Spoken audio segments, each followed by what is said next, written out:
네, 오늘 레위기 6장부터입니다. 6장 8절부터인데, 네, 제사 규례입니다. 제사 규례.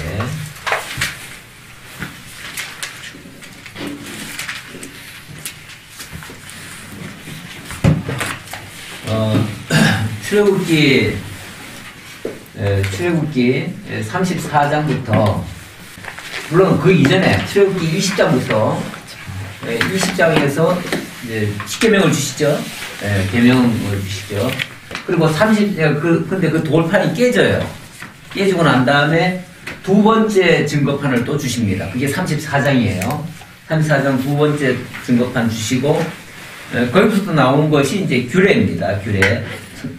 규례인데, 첫 번째가 성막규례. 성막규례 주시고, 그 다음에, 예물규례. 성막규례는 34장부터, 그렇죠. 34장에 주고, 35장부터, 이제 40장까지 성막규례고, 그 다음에 예물규례.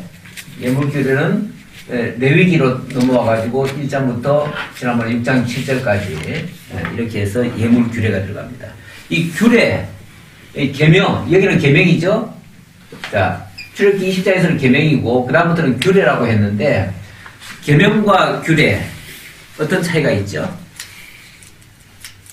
물론 뭐 계명이라고 하는 거는 총괄적인 거예요. 총괄적인 거고, 자, 십계명이 있어요. 십계명이 있는데, 십계명 가운데 율례와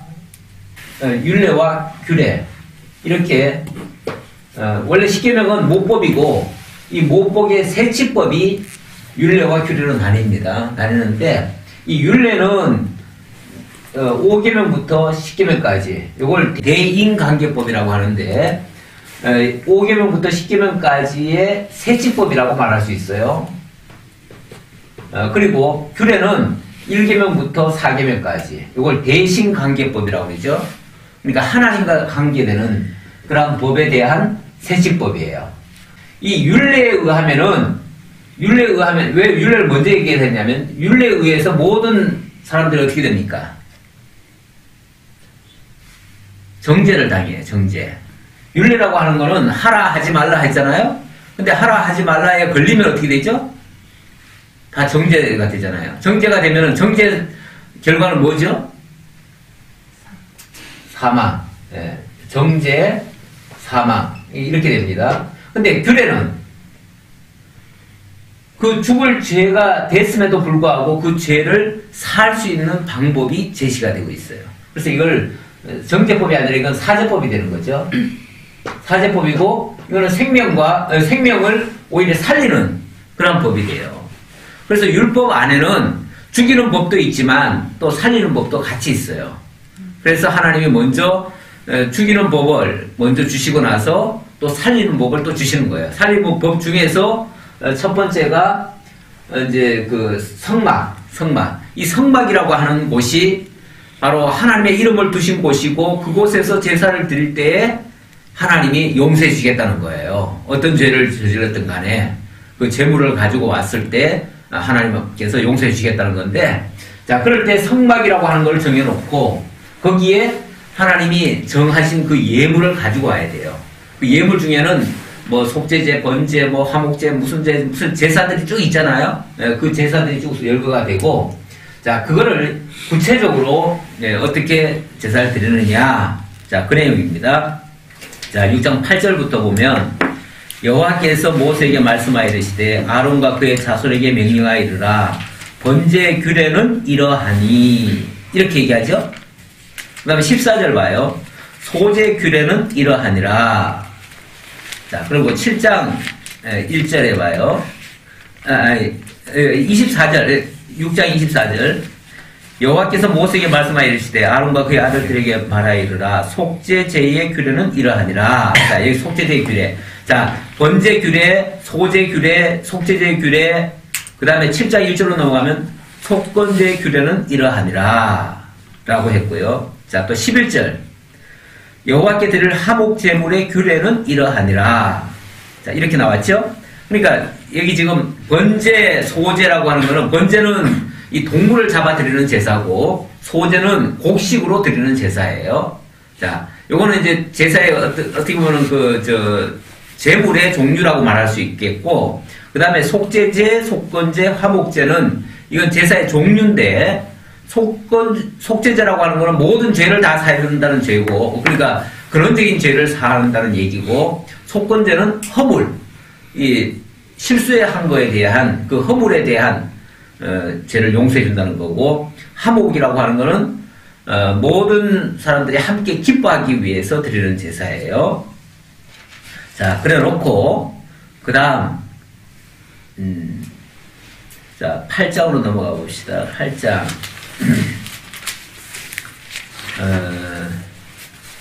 8장부터 9장까지는 제사장과 백성을 속죄하는 규례입니다. 제사장과 백성 속죄제. 그래서 여기서 제사장이 나옵니다. 이 제사에는 크게, 그러니까 이 규례 하면은 벌써 제사가 떠올라야 돼요. 떠올라야 되는데, 이 제사에는 3요소가 있죠. 3요소가 첫 번째가 성소, 바로 이 성막, 성소. 두 번째가 제물. 그 다음에 세 번째는 제사장. 요 세 가지 요건이 갖춰져야 올바른 제사가 드려져요. 그래서 여기에 제물이 없어도 안 되고 성소가 없어도 안 되고 제사장이 없어도 안 돼요. 그래서 제사장을 어떻게 깨끗하게 거룩하게 만들 것이냐 그 얘기예요. 자, 그래 놓고 좀 넘어갑시다. 10장에 보면 자, 이렇게 제사장은 거룩하고 깨끗하고 잘 보존이 돼야 되는데 10장에 보니까 아론의 아들 나답과 아비후가 각기 향로를 가져다가 여호와께 명령하시지 아니하신 다른 불을 담아 여호와 앞에 분향하였더니 불이 여호와 앞에서 나와 그들을 삼킴에 그들이 여호와 앞에서 죽은지라. 이 제일 안타까운 사연이에요. 자, 이 아론 대제사장의 아들이 4명이 있는데 그 중에 나답과 아비후라고 하는 두 사람이 제사장 사역을 첫 번째로 한번 시도해보다가 그만 바로 즉사를 당합니다. 이유는 뭐죠? 다른 불을 드렸다고 해요. 다른 불. 다른 불이라고 하는 거는 원래 하나님께서 제사를 첫 제사를 받으시고 거기서 불을 내려주시거든요. 하나님 그게 응답이에요. 하나님의 응답인데 그 불 대신 그 불을 가지고 잘 보존을 해야 돼요. 잘 보존을 하고 옛날 같으면은 이 불씨라는 게 있잖아요. 불씨. 그래서 불씨를 잘 보존을 해가지고 그걸 가지고 다시 또 활용을 하고 또 활용을 하고 이렇게 하는 건데 이게 아마 관리를 잘못했든지 어떻게 했든지 자관 그 불이 죽은 것 같아요. 그러니까 다른 불을 가지고 또 제사를 드렸던 것 같아. 그러니까 하나님께서 허락하지 않은 불인데 만약에 그게 잘못됐다면은 다시 하나님께로부터 받아야 돼요. 받아야 되는데 아마 그 불이 없으니까 다른 걸로 아마 이제 인기응변식으로 다른 걸로 했던 것 같아요. 그런데 하나님이 그거 모르시나요? 네, 하나님은 물론 그 행위도 실수한 거는 맞지요. 맞는데 이걸 실수했다고 그러면 다 죽나? 사실은 실수했다기보다는요. 아마 속인 게 더 큰 죄라고 볼 수 있을 거예요. 네. 그래서 제사장이 그러니까 1대 제사장은 아론이고 대제사장은 아론이고 아론 다음에 2대 제사장인 사람이 바로 죽어버린 거예요. 이것 때문에 아론이 한동안 제사장 사역을 안 합니다. 잠시 동안. 나 못하겠다고. 그리고 제사를 드리고 나서 제물을 먹으라고 하니까 안 먹겠다고. 이렇게 약간 보이콧을 하지요. 그러니까 왜 음식을 안 먹냐 그러니까 아니 다른 걸 드렸다고 하나님 죽이시는데 내가 이거 먹다가 다시 또 죽을까 겁난다고 그래서 안 먹겠다고 이런 적이 있어요. 이런 적이 있는데 그건 뭐 에피소드고 자관 그만큼 어떻게 보면은 그 원칙과 하나님의 그 정한 그 뜻을 어기면 안 돼요. 제사와 제물에는 그게 엄격해요. 그러니까 하나님이 하라고 하신 대로 해야 되는 것이지 규례라고 하는 거는 내 마음대로 하는 게 아니에요. 우리 인간은 생각할 때 우리가 정성을 많이 바치면 되지. 그러면 우리가 열심을 내면은 하나님 기뻐하시겠지. 뭐 이렇게 생각해요. 그러다 보니까 인간 생각으로 자기 열심으로 막 뭘 많이 해야 합니다. 근데 하나님 그런 건 기뻐하지 않아요. 하나님 기뻐하시는 것은 하나님이 정한 게 있어요. 하나님이 정한 거. 그 하나님이 정한 거를 벗어나면 그건 다 죄가 돼요. 그래서 신약에 보면은 믿음으로 행치 않는 모든 것이 죄니라 이렇게 말이 나와요. 믿음으로 행한다는 말은 진리대로 행한다는 말이고 하나님의 뜻대로 행한다는 말이에요. 이 세상에 있는 뭐가 죄입니까? 우리는 뭐 도둑질하고 살인하고 간음하고 뭐 이런 것들을 죄라고 규정하잖아요. 그건 도덕적인 죄고 하나님 앞에서는 믿음으로 행치 않는 것이 죄예요. 가장 큰 죄는 믿음 없는 게 가장 큰 죄예요. 그래서 하나님 안 믿는 것이 죄 중에는 제일 큰 죄고 그거는 용서받지 못할 죄예요. 다른 모든 죄들은 용서받을 수 있어요. 왜? 믿으면 되니까.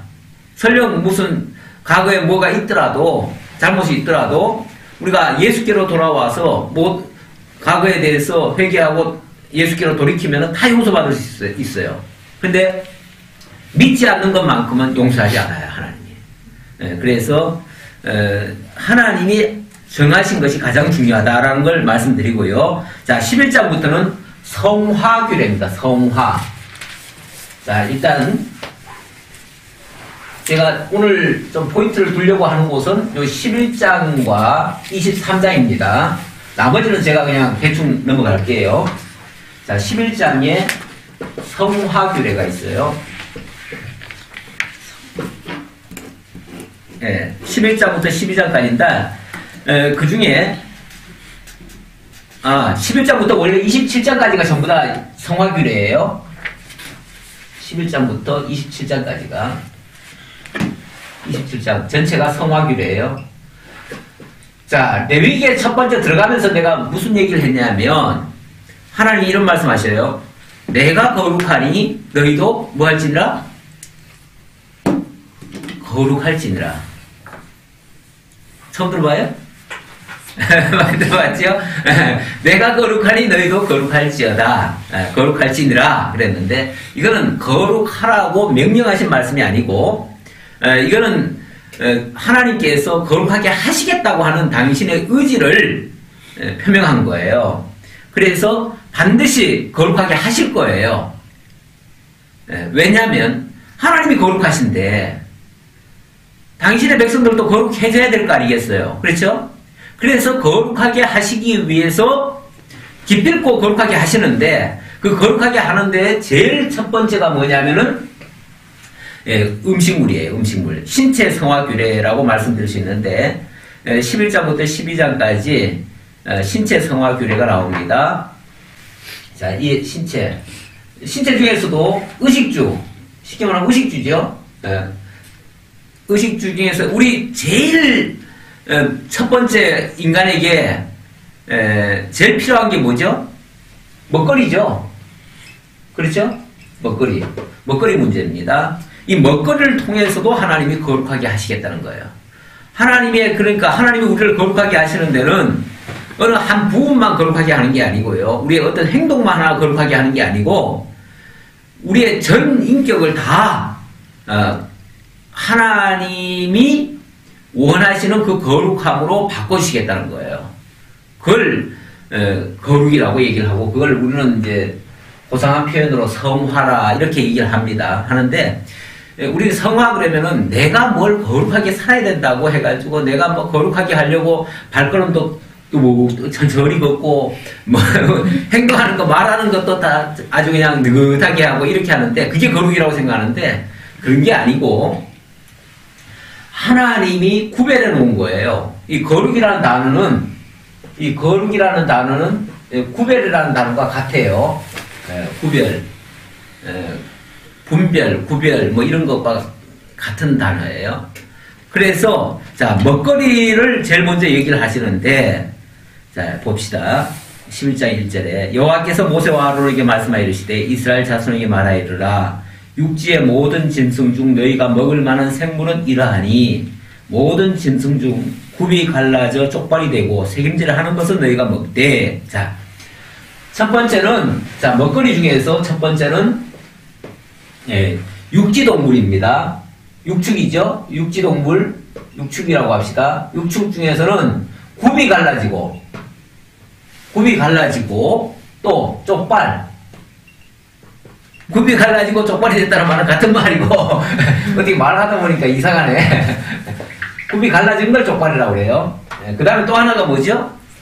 색임질. 색임질을 강조해야 되는데 족발과 색임질. 자, 굽이 갈라졌다. 일단 아까 거룩이라고 하는 말의 의미가 이 구별이라는 의미와 같다고 그랬죠? 근데 굽이 갈라졌다는 거는 바로 그게 이 구별됐다는 걸 하나의 상징적으로 보여주는 말이에요. 그렇죠? 그러기도 하고, 색임질이라고 하는 게 뭐예요? 색임질, 이 동물들은, 사실은 사람은 그렇게 색임질을 잘 못해요. 잘 못해요. 근데 이 소나 양이나 이런 것들은 음식을 막 풀을 뜯어 먹습니다. 풀을 뜯어 먹고 나면 일단 풀에는 사실은 영양가가 많지는 않아요. 고기 종류에 비해서. 그러다 보니까 일단 양을 많이 먹어야 됩니다. 많이 먹으려니까 빨리 먹어야 될 거 아니에요? 그러니까 막 사정없이 뜯어 넣어요. 뜯어 넣고 일단은 집어넣고 그 다음에 이제 저녁 때나 이럴 때 다시 그 속에 걸 끄집어냅니다. 끄집어내가지고 잘근잘근 다시 씹어가지고 다시 집어넣습니다. 그러다 보니까 이 소는 보면은요, 쉬는 시간에 계속 뭔가를 씹습니다. 그래서 계속 입을 가만 놔두질 않아요. 계속 다시 씹어요. 그걸 이제 대색임질이라고 해요. 그렇게 해가지고, 그래서 위가 굉장히 구조적으로, 한 개가 아니라 이 네 개라고 그래요. 네 개. 보통 네 개 이렇게 돼 있는데, 제일 첫 번째 위에서 끄집어내가지고 씹어가지고 다시 두 번째로 넘기고 다시 또 끓여가지고 또 씹어가지고 또 넘기고 이러다 보니까 한 네 번쯤 씹고 나면요.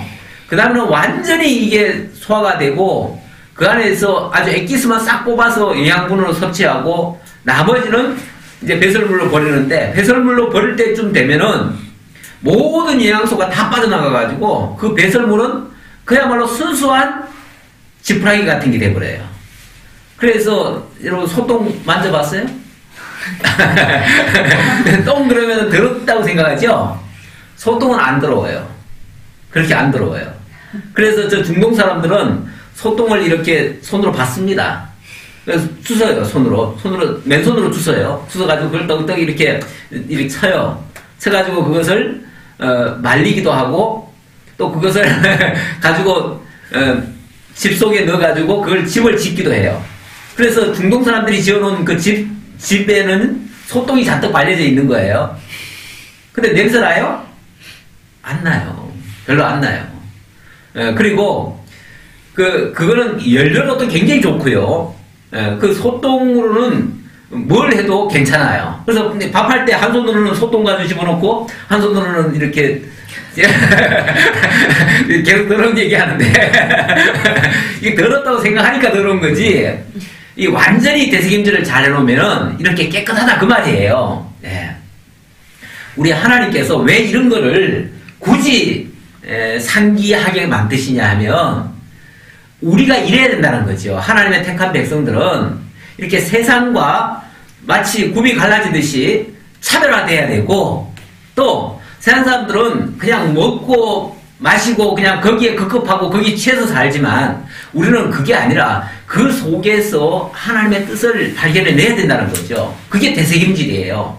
그래서 우리는 하나님의 말씀을 듣고도 한번 들은 걸로 끝나는 것이지 않고요. 우리가 행동한 것도 한번 행동한 걸로 끝나는 게 아니라 그 속에서 하나님의 뜻을 발견해내요. 끄집어내요. 그래서 거기서 그 일 자체가 아니라 그 일 속에서 하나님의 뜻을 깨달아내는 게 그게 거룩함이에요. 뭐 거룩함이 무슨 행동으로 뭐 거룩한 표현을 하는 게 아니고 어떤 분들은 그냥 거룩하게 하라고 하니까 이 성경책 가지고 이렇게 그냥 이렇게 해가지고 이렇게 들고 다니시는 분이 있어요. 네. 그게 거룩한 모습인 것처럼. 네. 그런 거는 물론 뭐 행동도 좀 경건해 보이면 낫겠지요. 낫지만은 그거는 하나님이 보실 때의 경건이라는 거와는 아무 상관없어요. 그건 어떻게 보면 사람 보라고 하는 거야. 그건 어찌 보면 외식일 수 있어요. 초대교회 때 예수님이 바리새인들 향해서 이 외식하는 자들이요 하고서 책망을 엄청 했거든요. 근데 그 바리새인들은 항상 옷도 거룩한 옷을 입어요. 그리고 항상 그 사람들은 머리에 모자를 쓰고 아주 정장을 하잖아요. 지금도 유대인들 랍비들 보면요, 아주 정장으로 그렇게 합니다. 그리고 걸음걸이도 아주 단정하고 모든 면에서 그렇게 참 잘 이렇게 행동을 잘 하는데, 그런 자들을 향해서 예수님 뭐라고 그러냐면 이 외식하는 자들이요, 화 있을진저, 그러면서 너희가 겉은 그렇게 아름답게 번지르하게 잘하지만은 속은 회칠한 무덤 같다고 막 이렇게 책망을 하시죠.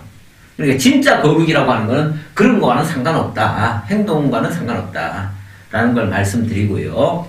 자, 그 다음에는 9절부터는 수중생물입니다. 수중생물.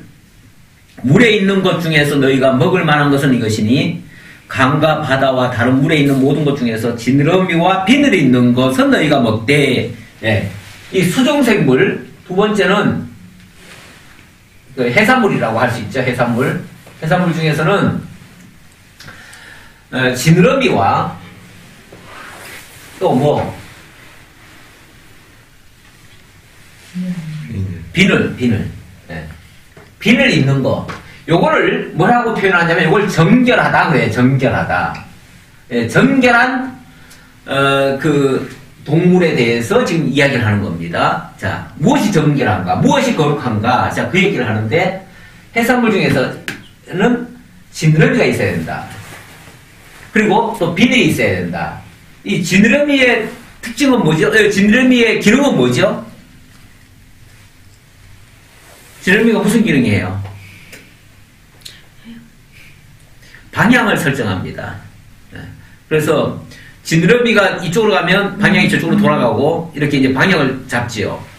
그래서 어찌 보면 표대를 향해서 바로 직진을 할 수 있도록 하는 게 지느러미고요.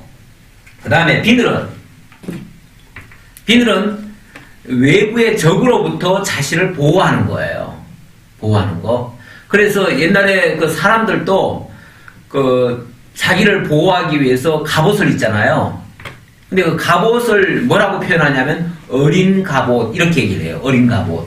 이 어린이라는 말이 뭐냐면 어리다는 얘기가 아니라 고기어자 비늘린자예요. 그래서 갑옷이 보면 전부 다 비늘처럼 생겼잖아요. 그렇죠? 비늘처럼 생겨가지고 그래서 그것이 자기를 보호하는 이런 기능을 합니다. 자, 하나님의 백성이라면 하나님의 백성은 이 땅에 머물러 사는 사람들이 아니고 표대를 향해서 저 높은 곳을 향하여 달려가는 사람이에요. 하나님의 뜻을 따라서 올라가는 사람들이에요. 그래서 지느러미처럼 그렇게 표대를 향해서 달려가라는 뜻이고요. 또 자신을 늘 이 세상에 빠지지 않도록 자신을 보호를 해야 돼요. 자신을 지켜야 돼요. 죄악에 물들지 않도록 자신을 지키는 그런 역할을 해야 된다는 거. 그걸 강조하기 위해서 이 지느러미와 비늘 있는 것이 거룩하다라고 얘기한 거예요. 자, 그리고 13절 봅시다. 13절에 보면 13절 새 중에 너희가 가증이 여길 것은 이것이라. 이것들이 가증한 적 먹지 말지니 곧 독수리와, 그래서 쭉 그 독수리 같은 거, 뭐 솔개, 물수리 이런 거 비슷비슷한 거지요. 그리고 뭐 또 올빼미 뭐 이런 얘기 하는데요. 박쥐, 올빼미, 박쥐. 자, 세 번째는 이 공중의 새. 그러니까 육해공을 얘기하는 거예요. 공중의 새. 공중의 새. 자, 새를 얘기하는데, 자, 여기서는 정결한 걸 얘기하는 게 아니라 좀 부정한 걸 얘기해요. 부정한 거. 자, 부정한 걸 얘기합니다. 뭐, 의미는 같아요. 왜냐면은, 부정한 걸 통해서 정결한 걸 가르쳐 주려는 거니까. 아까는 정결한 걸 통해서 정결함을 가르쳐 주고, 이번에는 부정한 걸 통해서 그걸 피하도록 하는 거. 우리, 하나님의 백성들이 취해야 될 게 있는가 하면 또 피해야 될 게 있거든요. 그래서 피할 거를 강조하기 위해서 공중의 새의 모습을 이야기를 하는데, 여기서는 어떤 내용을 얘기한 게 아니라 그 새의 종류를 얘기했어요. 자, 독수리, 솔개, 자, 독수리 같은 거, 그 다음에 올빼미 같은 거, 그 다음에 박쥐 같은 거, 이런 걸 얘기했어요. 자, 이런 것들의 특징이 뭐죠? 특징을 잘 봐야 돼요, 특징을. 독수리는 굉장히 무섭잖아요, 그쵸? 어찌 보면 그 새 종류에서는 그게 왕이에요, 왕인데, 그게 이제 어찌 보면 굉장히 포악하지요. 포악해서 육식성이고요. 그 다음에 또 뭐죠? 아까 대표적인 거, 올빼미. 올빼미는 주로 이제 야간에 그렇게 하죠. 야간에 활동을 많이 하는 새입니다. 이 밤을 좋아하는 거, 이 어둠을 좋아하는 거, 어둠을 좋아하는 것도 사실은 하나님의 백성들에게는 맞지 않는 일입니다. 데살로니가 전서 5장인가요? 거기 보면 우리는 낮의 아들이다.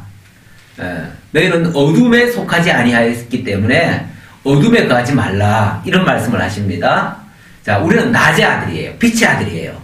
빛의 아들은 항상 낮 가운데, 항상 이 낮은 또 다른 말로는 빛이라고 하는 거는 다른 말로는 또 진리라고도 할 수 있어요. 진리 가운데 거하는 것을 얘기하고 어둠 가운데 거한다는 것은 비진리를 속에 속한다는 얘기예요. 자, 그리고 박쥐 같은 거, 박쥐는 뭐 벌써 느낌 자체가 어때요? 그것도 이제 어쩌면 눈도 없는 거예요. 눈도 없으면서 뭐 다른 촉감 가지고 하지만은 박쥐는 주로 이제 청각 가지고 많이 하지요. 그런데 이제 그것도 굉장히 위선적인 걸 가리킬 때 박쥐 같은 거를 많이 얘기를 합니다. 박쥐 같은 놈. 이 겉은 멀쩡해 보이는데 새 같은데 사실은 새도 제대로 아닌 것이, 그렇다고 쥐도 아닌 것이 뭔가 위선하고 거짓적인 거, 그런 것들을 얘기할 때 박쥐 같다. 근데 이런 것들은 부정하다는 거예요.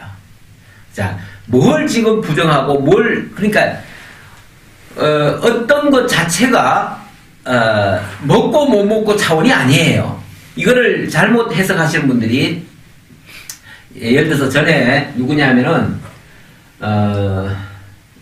어느 박사인가요? 이상구 박사? 이상구 박사 알아요? 몰라요? 뉴스타트 운동이라고 해가지고, 이 사람이 원래 안식교도였는데, 안식교도는 이 말씀을 가지고 금가옥조처럼 생각해요. 그래가지고 우리가 성경이 먹지 말라고 한 건 절대 먹으면 안 된다. 먹으라고 한 거는 먹어야 된다. 그러면서 먹지 말라고 한 걸 먹으면 우리의 신체에 문제가 생긴다. 그래서 여기서 정한 거 외에는 절대 먹으면 안 된다. 그래서 오징어 같은 거 먹으면 큰일 난다. 뭐 또 왜냐면 비늘 없는 거니까 생선 중에 또 뭐는 먹으면 안 된다. 뭐 이런 식으로 얘기를 했어요. 이런 식으로 얘기했는데 사실은 이거 말고도 그거하고 우리 먹거리하고 진짜 먹거리하고는 상관이 없어요. 이거는 지금 이런 특징을 통해서 하나님이 무엇을 정하다고 하시고 무엇을 부정하다고 하시는가에 대한 하나의 그 사례를 얘기했을 뿐이지. 그래서 하나의 시청각 교육을 시키는 거죠. 시청각 교육. 시청각 교육을 시키기 위해서 이렇게 말씀하시는 것이지, 이거 말고도 먹거리는 얼마든지 있습니다. 중국에 가면은 채쌍다리 4개, 그러니까 그거 빼고는 다 먹는데요. 채쌍다리 빼고는 다리 있는 것들은 다 먹는데요. 그만큼 못 먹는 거는 사실은 없습니다. 하지만은 여기서는 무엇이 정결하고 무엇이 부정한가에 대한 의미를 가르쳐 주려는 것이다. 자, 그 다음 네 번째는 부정한 곤충들 얘기하는데요. 20절 봅시다. 날개가 있고 네 발로 기어다니는 곤충은 너희가 혐오할 것이로되. 날개가 있으면서 네 발로 기어다니는 곤충. 이거 어떤 모습이죠? 자, 곤충을 얘기했어요. 네 번째는 곤충을 얘기했는데, 이 곤충은 자, 곤충 중에서 날개가 있으면서 기어다니는 거. 날개를 분명히 줬어요. 근데 날개가 있으면서 기어다니는 거. 응? 바퀴벌레. 날개가 있으면서, 근데 사실 바퀴벌레는 정결한 곤충이에요. 네? 정결한 곤충이에요. 자, 그 다음에 발에 뛰는 다리가 있어가지고 뛰어다니는 거는 먹을 수 있다 그랬죠. 그러니까 이게 주로 메뚜기 종류죠. 메뚜기 종류는 다 뛰어다니죠. 그래서 그거는 먹고요. 또 날개가 있어서 날아다니는 것도 먹을 수 있고요. 그런데 날개가 있으면서 기어다니는 곤충이 제일 나쁜 거래요. 예. 그래서 자, 날개가 있으면서 기어다닌다. 자, 날개를 왜 줬어요? 나르라고 준 거죠. 나르라고 줬는데 기어다녀. 있지요. 날개가 있으면서 기어다니는 거. 글쎄, 아까 바퀴벌레. 잠깐 우리가 어떤 거라고 우리가 특징을 우리가 뭐 농촌에서 안 살았으니까 여러분들이 다 그걸 다 이해할 수는 없어요. 하지만은 어떤 곤충인지는 모르겠지만 곤충 세계에 보면은 별의별 곤충이 다 있습니다. 있는데 곤충 중에서 정결한 것들은 대표적인 게 뭐냐면은 뛰어다니는 거예요. 메뚜기. 그러니까 메뚜기는 팔쪽구째 뛰어다니잖아요. 뛰어다니든지 날아다니든지 이런 것들은 다 정결하대요. 그런데 땅에 찰싹 달라붙어가지고 다리가 많아가지고 막 기어다니는 거 있잖아요. 이런 것들은 굉장히 좀 부정한 거죠. 이 땅에 기어다닌다는 의미가 뭐예요? 자, 이걸 이제 또 이게 교훈으로 우리한테 받으려면은 하나님께서 지금 당신의 거룩한 백성들 거룩하게 만드시려고 지금 이렇게 만드시는 거니까 거룩하게 하시려면은 어떻게 해야 돼요?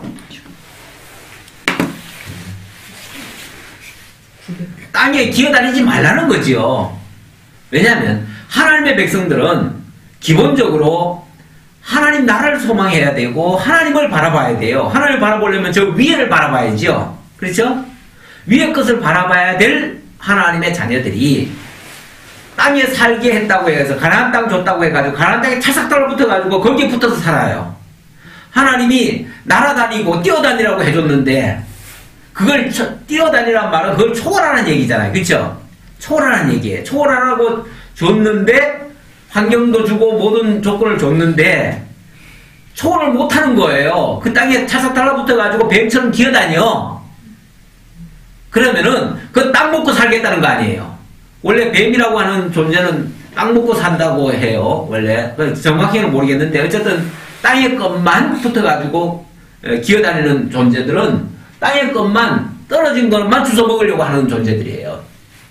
그런 것이 부정하다 그 말이에요.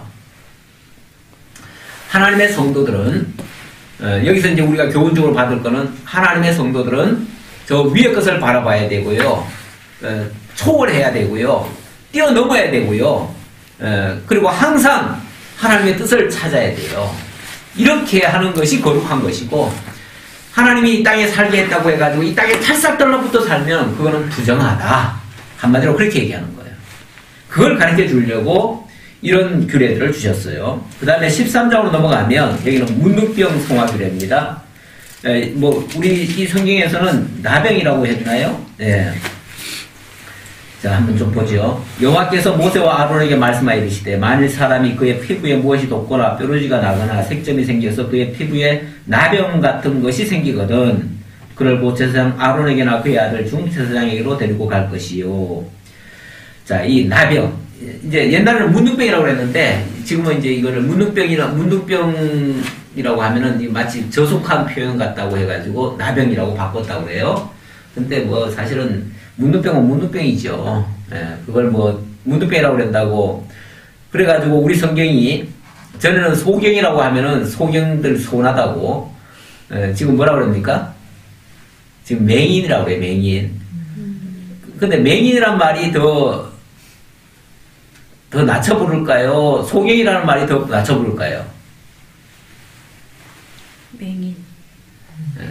사실은 맹인이라는 말은 그야말로 눈이 먼 사람이다 그런 뜻이고 소경이란 말은 이거는 옛날에 조선시대 때인가 언젠가 이 소경들한테 그러니까 이 맹인들한테 맹인들이 굉장히 촉감이 좋습니다. 그리고 뭔가 예지력이 있어요. 그래서 그 맹인들한테 나라에서 벼슬을 줘요. 벼슬을 줘가지고 너는 이제 앞으로 이런 것들을 좀 살피고 그러니까 옛날에는 뭐든지 다 어두웠잖아요. 어두우니까 미래를 이렇게 내다볼 수 있는 지력이 있다면 그 사람은 굉장히 뛰어난 사람이에요. 그래가지고 정부에서 그런 사람들을 일부러 중용을 하기 위해서 소경이라고 하는 저걸 줬대요. 하나의 벼슬을 줬대요. 그래서 그 소경이라는 용어는 사실은 낮추는 게 아니고 굉장히 높이는 말이래요. 그런데 뭐 어쨌든 건지 자관 소경 그러면 기분 나쁜가 봐요. 그래서 그걸 맹인이라고 바꿨는데 제가 봐서는 나백이라는 것도 같은 비슷한 의미 같아요. 나백이라고 하면 무슨 뭐 굉장히 경건한 거 얘기하는 것 같지만은 그렇지 않습니다. 자, 문둥병입니다. 문둥병. 근데 이 문둥병은 어찌 보면 이스라엘 백성들은 항상 그 죄와 동일시해요. 물론 그것 때문에 문둥병 하면은 저 사람은 죄가 있어가지고 저렇게 하나님이 벌레래가지고 문둥병 들였나 보다 이렇게 생각하는데 꼭 그건 아니고요. 그거는 아닐지라도 그러나 마치 우리가 가장 못 쓸 병이죠. 병 중에 가장 못 쓸 병이 문둥병이죠. 그런 것처럼 우리의 죄악을 가리킬 때 그 사람이 문둥병 들은 사람이 죄인이라는 얘기가 아니라 우리의 죄를 그만큼 부정하게 여기기 위해서 죄라고 하는 걸 우리가 좋아하면 안 되잖아요. 죄라고 하는 건 부정하게 여겨야죠. 그래서 죄를 멀리하고 부정하게 여기기 위해서 문둥병처럼 취급을 하는 게 맞지요. 그래서 문둥병처럼 취급을 해서 그거는 우리가 거들떠도 안 보고 멀리 하려고 하는 그런 시각으로 하는 게 좋고요. 이 문둥병이 들었을 때 그것을 반드시 제사장에게로 데려가래요. 그러면 제사장이 판단을 하고 제사장이 어떤 처방을 해요. 그러면은 그 처방을 잘 따르면은 나중에 문둥병에서 깨끗함을 받게 되고 그러면 제사장이 선을 해줘요. 선을 해주면 그때부터는 자유인이 돼요. 자, 이것도 어떻게 보면 문둥병이 들었다가 다시 낫게 하는 그 과정 속에 제사장이 판결을 하고 깨끗하게 해주는 그런 규례인데요.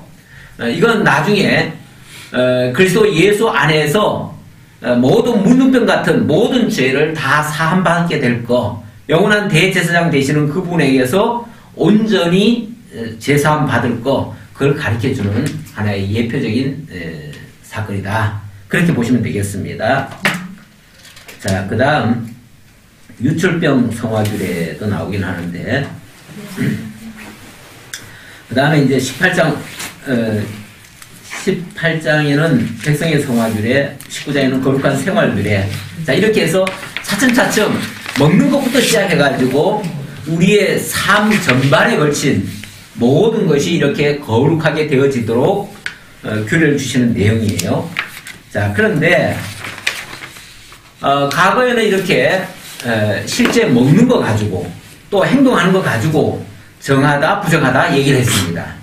그런데 이것이 이제 그리스도 예수 안에 오면 이것이 다 바뀌어집니다.